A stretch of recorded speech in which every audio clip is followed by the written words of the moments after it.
Gap pada tingkat segmentasi sangat tampak saat membandingkan struktur pasar di negara maju dengan negara berkembang. Untuk kebanyakan barang konsumen, struktur pasar untuk satu kategori di negara berkembang seringnya sangat sederhana, yaitu produk premium versus produk ekonomi. Di negara maju di sisi lain, mereka umumnya memiliki lebih banyak segmen dan ceruk. Ini disebabkan oleh perbedaan pada tingkat perkembangan dari pasar. Pada awal siklus hidup produk, pasar umumnya masih relatif kurang tersegmen. Namun seiring dengan semakin berpengalamannya konsumen dan mereka menginginkan fitur-fitur lebih dari produk yang mereka konsumsi, kemudian muncullah segmen-segmen baru dan ceruk-ceruk pasar yang baru.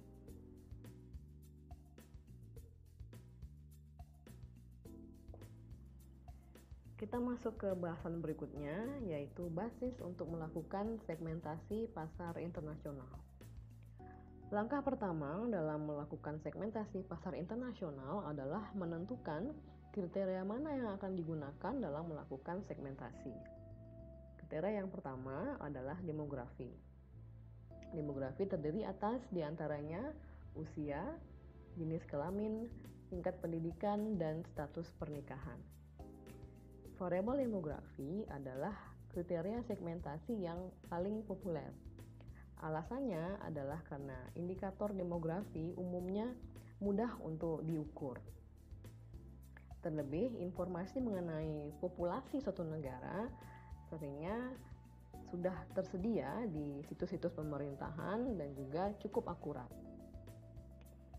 Salah satu segmen yang sering diabaikan oleh pemasar adalah segmen masyarakat usia lanjut. Banyak dari masyarakat usia lanjut saat ini lebih sejahtera dan lebih sehat daripada sebelumnya. Negara-negara dengan populasi yang sudah mulai menua menawarkan peluang pasar untuk barang atau layanan konsumen yang ditujukan untuk memenuhi kebutuhan kaum lanjut usia. Contohnya adalah Proaktif. Proaktif adalah produk margarin yang mencoba untuk memenuhi kebutuhan para kaum lansia untuk margarin yang ramah jantung. Proaktif ini terbukti dapat menurunkan level dari kolesterol. Proaktif menjadi produk yang sangat populer di kalangan kaum masyarakat lanjut usia.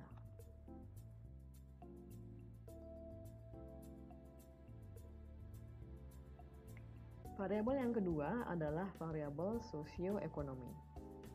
Foto satelit yang diambil dari benua Eropa pada malam hari menunjukkan kurva lampu berwarna biru yang merentang dari Manchester, Inggris, kemudian Jerman, Rhineland, dan berakhir di utara Italia. Jurnalis Prancis menamai area ini Blue Banana. Area ini memiliki konsentrasi terbesar dari kota-kota besar di seluruh dunia dan juga lalu lintas perdagangan yang paling padat dan juga kapasitas produksi tertinggi per kilometer persegi.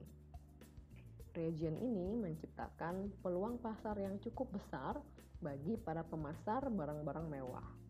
Contohnya adalah Louis Vuitton, BMW, kemudian layanan-layanan kelas atas dan juga produk-produk yang berkaitan dengan rekreasi.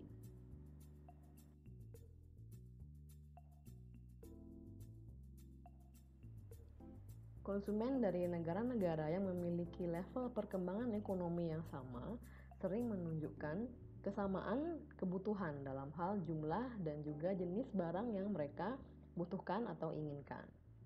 Sehingga tidak mengherankan apabila banyak pemasar barang konsumen yang memandang bahwa pendapatan per kapita sebagai salah satu kriteria kunci dalam mengelompokkan pasar internasional. Kelemahan utama dalam menggunakan pendapatan per kapita sebagai indikator perkembangan ekonomi juga berlaku saat menggunakan indikator ini untuk melakukan segmentasi pasar. Kelemahannya adalah monetisasi transaksi di dalam satu negara, yaitu Untuk membandingkan indikator seperti pendapatan per kapita antar negara, angka-angka yang berbasis pada mata uang lokal harus disamakan ke dalam satu mata uang yang umum, seperti contohnya US dollar. Namun, pendapatan yang berbasis pada GDP atau perhitungan GDP jarang mencerminkan daya beli yang sebetulnya dari masyarakat satu negara. Sehingga angka pendapatan per kapita pada GDP tidak selalu memberitahukan angka yang akurat mengenai seberapa banyak yang dapat dibeli oleh satu orang atau satu keluarga di suatu negara. Katakanlah middle class di negara berkembang memiliki pendapatan 85 juta per tahun, dan middle class di negara maju memiliki pendapatan 500 juta per tahun.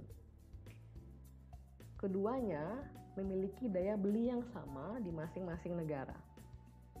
Hal ini disebabkan karena biaya hidup yang cukup tinggi di negara maju menyebabkan angka tersebut menjadi sangat tinggi.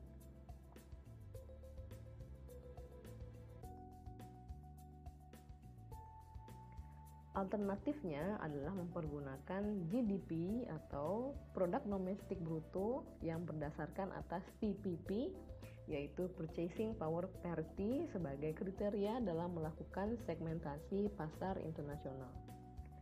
PPP merefleksikan seberapa banyak suatu rumah tangga perlu mengeluarkan uang dalam US dollar untuk membeli satu set kebutuhan pokok. Kemudian kelemahan yang kedua dari mempergunakan produk domestik bruto sebagai kriteria segmentasi adalah adanya sektor abu-abu atau pasar gelap dalam ekonomi.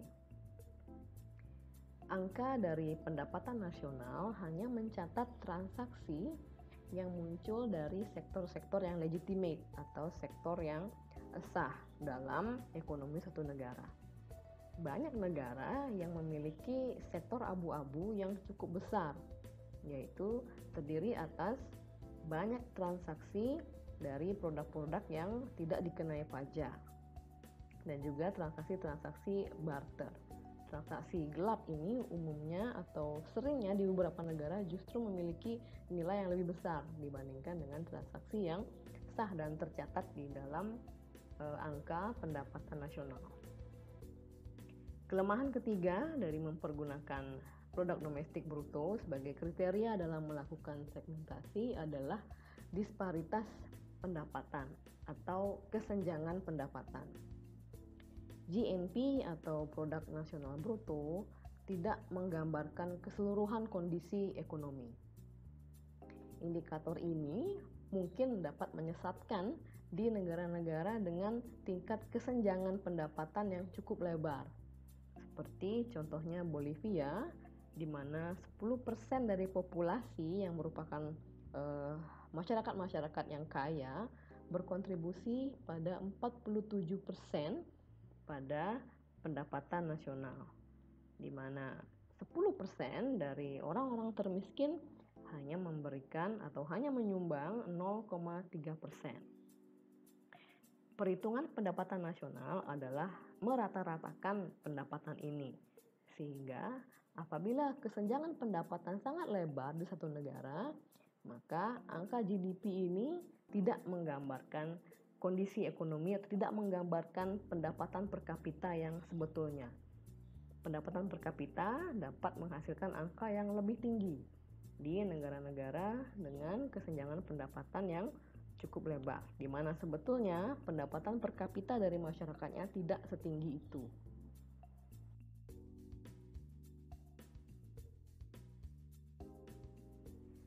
Variabel yang ketiga sebagai basis dalam segmentasi pasar internasional adalah segmentasi berbasis perilaku. Kriteria yang digunakan dalam segmentasi perilaku diantaranya adalah level dari loyalitas merek, tingkat penggunaan yaitu konsumsi per kapita, penetrasi produk, yaitu persentase dari target market yang mempergunakan produk tersebut atau merek tersebut, dan manfaat yang dicari dari suatu produk.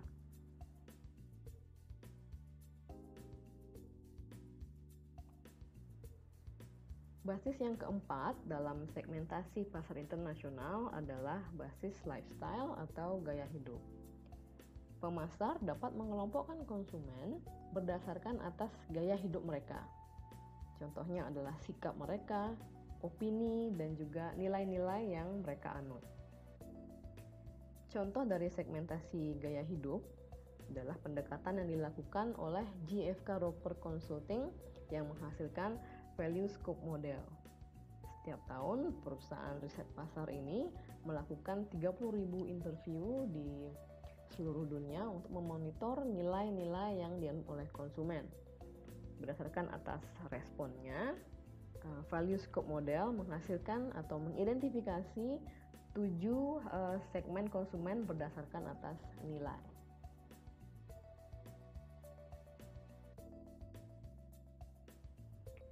Tujuh segmen gaya hidup tersebut adalah sebagai berikut. Yang pertama yaitu achievers.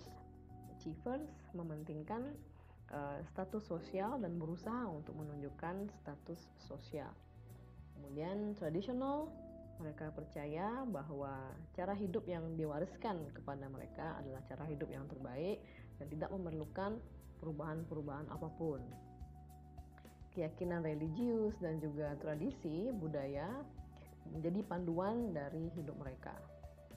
Kemudian yang ketiga adalah survivor. Survivor selalu berusaha untuk memberikan upaya mereka yang terbaik, namun tetap sederhana. Survivor tidak mencari banyak uang, namun mereka hanya mencari cukup uang untuk dapat hidup. Mereka ingin untuk membuat hidup mereka sesimpel mungkin dan seteratur mungkin. Kemudian berikutnya, nurturers. Mereka memandang bahwa komitmen jangka panjang itu adalah hal yang penting, komitmen kepada teman dan juga keluarga. Mereka juga memandang bahwa dalam memelihara hubungan, penting untuk menjadi seseorang yang tulus dan berintegritas. Kemudian ada segmen hedonis yang membutuhkan gratifikasi instan, di mana mereka selalu mencari pengalaman baru dan mereka perlu untuk merasa muda dan ingin untuk menikmati good time atau waktu-waktu yang berkualitas. Social rational memandang dunia sebagai tempat yang sangat besar dan juga beragam, di mana perbedaan harus dihargai. Mereka sangat open-minded dan berusaha untuk melakukan hal-hal yang baik bagi dunia.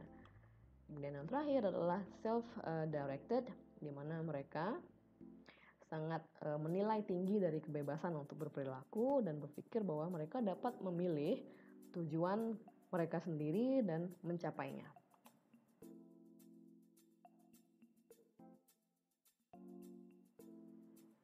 Praktisi dan akademisi memiliki concern terkait dengan penggunaan variabel lifestyle dalam atau sebagai basis segmentasi.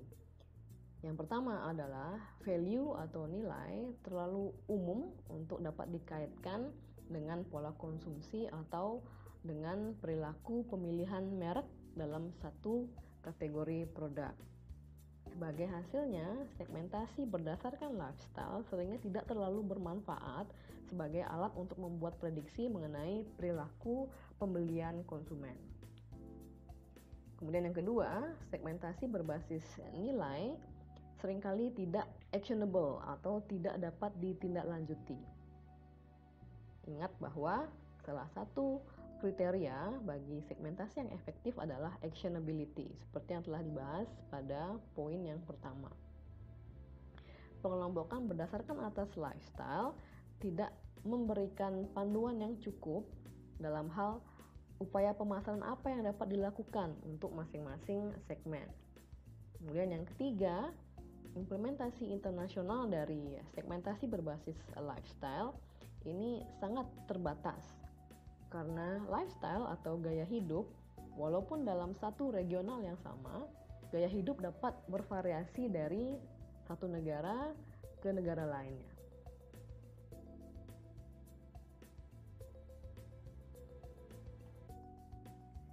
Kita masuk ke bahasan berikutnya, yaitu strategi positioning internasional.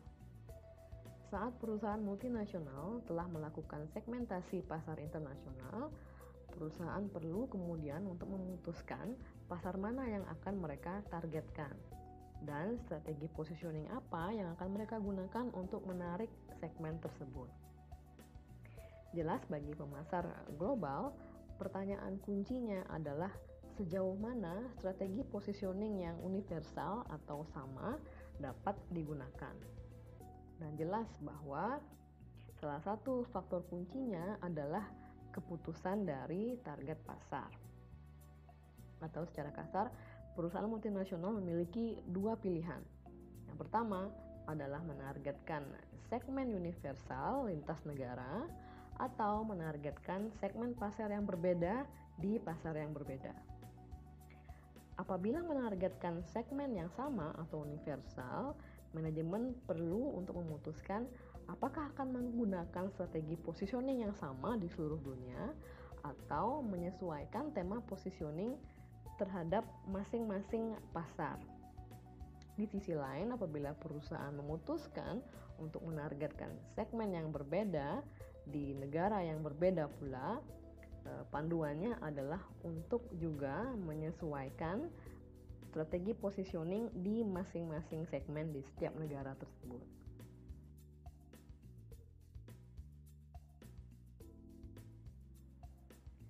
Saat target konsumen sangat serupa di seluruh dunia dan menganut nilai-nilai yang sama dan menunjukkan pola perilaku pembelian yang sama, strategi positioning yang uniform atau serupa akan cukup berhasil.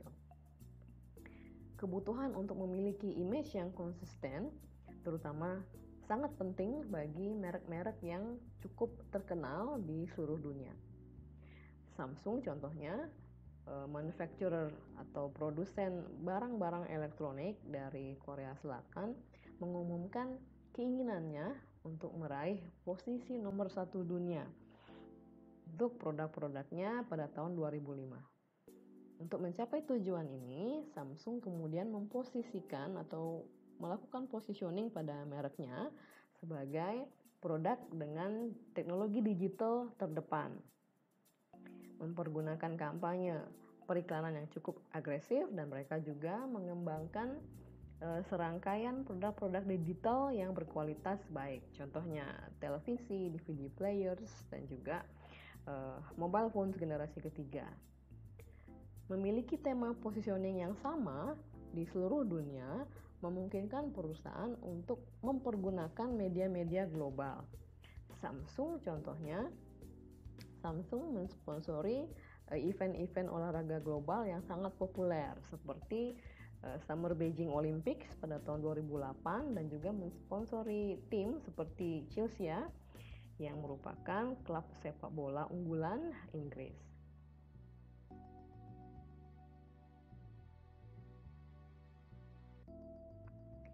Banyak perusahaan memposisikan brand-brand yang dianggap mainstream di negara asalnya sebagai produk-produk atau merek premium di pasar internasional, sehingga mereka menargetkan segmen yang lebih kecil yang bersedia untuk membayar harga premium untuk produk-produk impor. Dengan menargetkan pasar-pasar upscale atau kelas atas di negara-negara tujuan pemasaran, perusahaan dapat mendukung atau membiayai biaya yang lebih besar dari melakukan bisnis di sana. Contohnya adalah Pizza Hut. Di Amerika, Pizza Hut adalah merek fast food yang sudah mulai redup, namun di Cina dan di pasar-pasar luar negeri lainnya, Pizza Hut telah menemukan suatu hidup baru di mana mereka dipandang sebagai restoran yang casual dan juga fashionable. Contoh lain dari brand yang merupakan brand mainstream di negara asalnya namun memiliki image yang premium di pasar internasional adalah Heineken, Levi's, dan Budweiser. Brand-brand lokal umumnya memiliki keunggulan sebagai yang pertama di pasar, sehingga menikmati manfaat sebagai pionir. Sehingga alih-alih berkompetisi head to head dengan kompetitor lokal, merek-merek asing seringnya lebih baik dengan menargetkan pasar-pasar kelas atas, sehingga tidak menargetkan pasar yang sudah dimiliki oleh kompetitor lokal dan tidak berkompetisi secara head to head.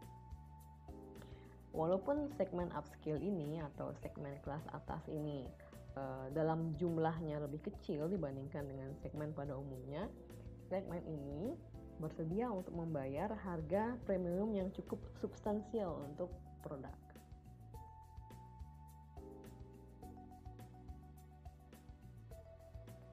Kita masuk ke bahasan yang terakhir, yaitu positioning global, asing, dan lokal. Para manajer dapat memposisikan merek mereka sebagai simbol dari budaya global, budaya asing, atau budaya lokal. Kita membahas yang pertama, yaitu positioning budaya global atau GCCP. Strategi ini berusaha untuk memproyeksikan merek sebagai simbol dari budaya global, sehingga membeli brand tersebut dapat menguatkan perasaan konsumen sebagai bagian dari segmen global, dan juga dapat mendorong image pembeli sehingga dipandang sebagai seseorang yang kosmopolitan, modern, dan cerdas. Contoh dari merek yang berhasil mempergunakan strategi GCCP ini adalah Sony dengan slogan My First Sony dan Nike dengan slogan Just Do It.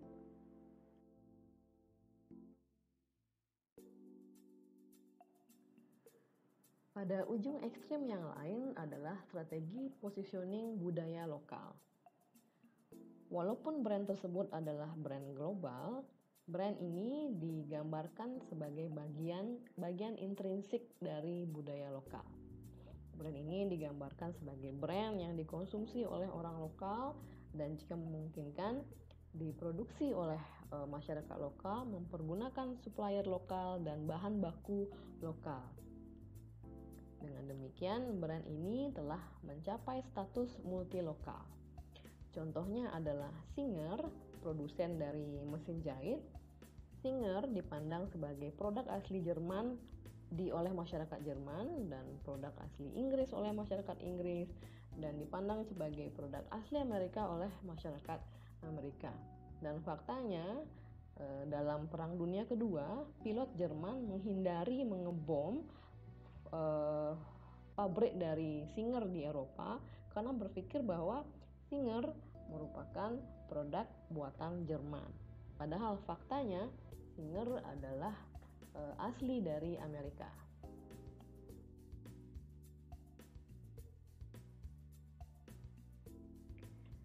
Strategi yang ketiga adalah positioning budaya global atau FCCP. Di sini tujuannya adalah membangun aura brand di seputar budaya-budaya asing yang cukup populer. Biasanya yang memiliki konotasi positif untuk suatu produk. Contohnya adalah jam buatan Switzerland atau peralatan rumah tangga buatan Jerman.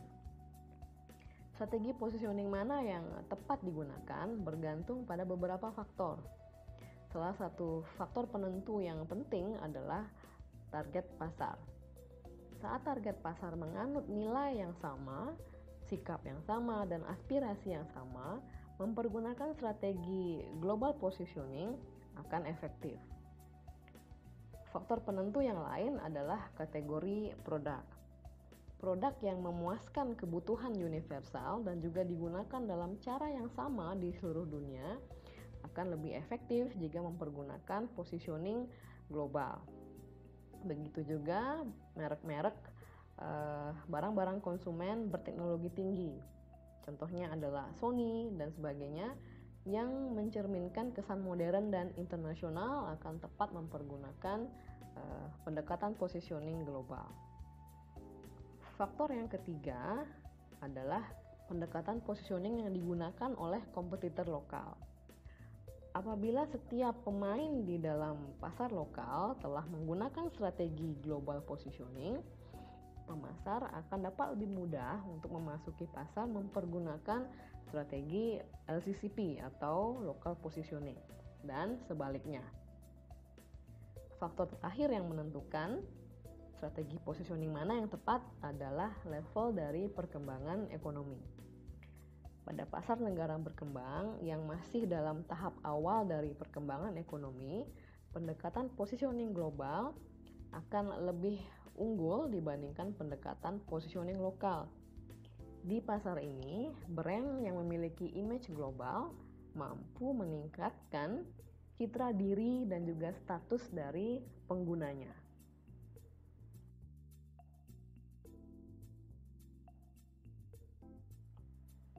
Beberapa brand juga mempergunakan pendekatan hybrid, yaitu mengkombinasikan 3 strategi positioning tersebut. McDonald diproyeksikan sebagai merek fast food yang kosmopolitan dan global. Ini mencerminkan positioning global atau GCCP. Namun di samping itu juga diproyeksikan sebagai merek asli dari otentik dari Amerika.